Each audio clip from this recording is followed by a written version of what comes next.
And I reported that to our Board of Governors. I think the Security Council is echoing that. It's basically saying, do accelerate, push the pedal as fast as you can in terms of transparency. So we need to clear that file because of the confidence deficit, we have doubt about the future direction of the program. But the danger is, I come back to the first point that I made, the danger is that each side waits for the other to blink.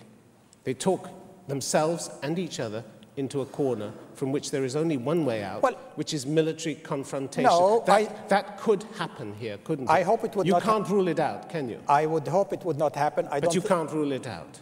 Of course, I cannot control how states will behave. But you see how it's going. But Tim, I can tell you, there is no military solution to this issue. I mean, let me be clear. There is no military solution. It is inconceivable that you will get... That's what you say.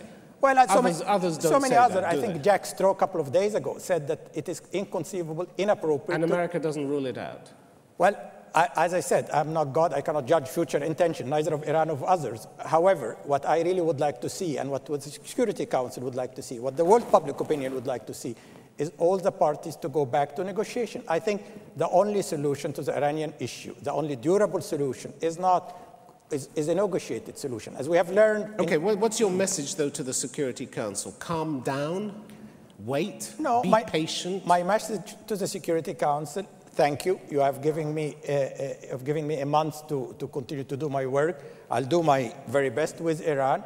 But my message is primarily to Iran. You have heard the message loud and clear that the international community is getting impatient, and you need to respond. You need to respond by arming me with the facts so I can go to Security Council. But it's too impatient. Tehran is not waving nuclear missiles around. On the contrary, we have North Korea that's actually threatening a preemptive strike, and there's total silence about that. Well, there's a disconnect, isn't there? Why is North Korea being treated with silence, and Iran, which is 5 to 10 years away minimum from a nuclear weapon, being treated like this? This is a very good question, Tim, that if we want the non-proliferation regime to be effective, to be durable, we need to have a same standard applying for everybody. So how do you explain the difference in the standards? Well, I explain the difference now that unfortunately, North Korea are saying that we have nuclear weapons, so we have to deal with them in different ways than we are dealing with Iran. But the lesson we learned from North Korea, in fact, that you should not wait until a country will develop nuclear weapons. But another lesson also, that if you really want the regime to have a moral authority, the weapon state, the countries that have nuclear weapons, should try to reduce drastically their nuclear weapons as they are committed under the Non-Proliferation Treaty and move toward nuclear disarmament. I've been always saying, in the long run, you cannot have two worlds, the haves, the nuclear haves, and nuclear have-nots. That is not sustainable. But you're not impressed by the way the international community has handled Iran, are you? I think there's still a lot of work. I'm not impressed that Iran has not cooperated with the full transparency they need to do, but I also would like to see a comprehensive dialogue between the international community and Iran. I've been saying for quite a while. They've treated them in a condescending way, haven't they? Well, I would not make a judgment on that, but I would like to say that... But you wouldn't quarrel with my characterization of it? I will pass a judgment on that.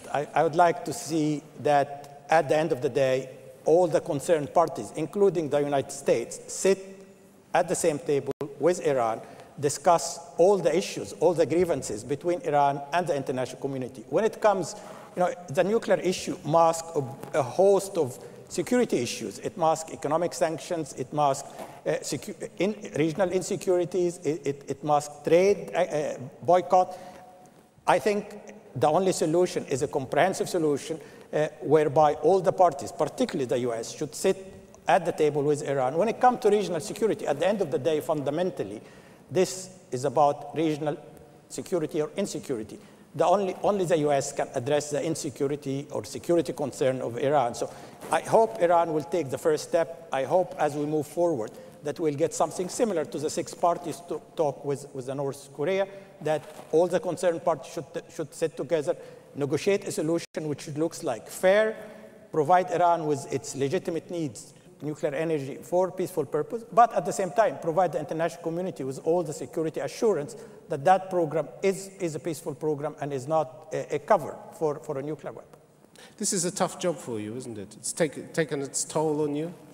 You have a lot of pressure. Yeah, there's a lot of disinformation put out there. You had the Americans bugging your office in 2004, looking for dirt on you before you came up for re-election. That's tough, isn't it, when the biggest power in the world tries to trash your reputation? Well, it's tough. But if you are in public service, it comes with the territory, Tim. Did you think it was that dirty?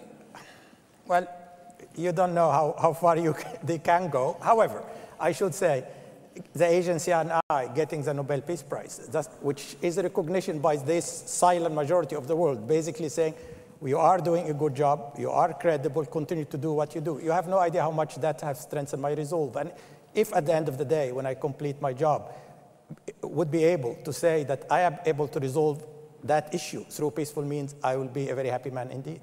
I don't believe, frankly, in most cases, armed force does not solve issues. In fact, as I said at the Nobel lecture, it opened new ones. It doesn't heal old wounds.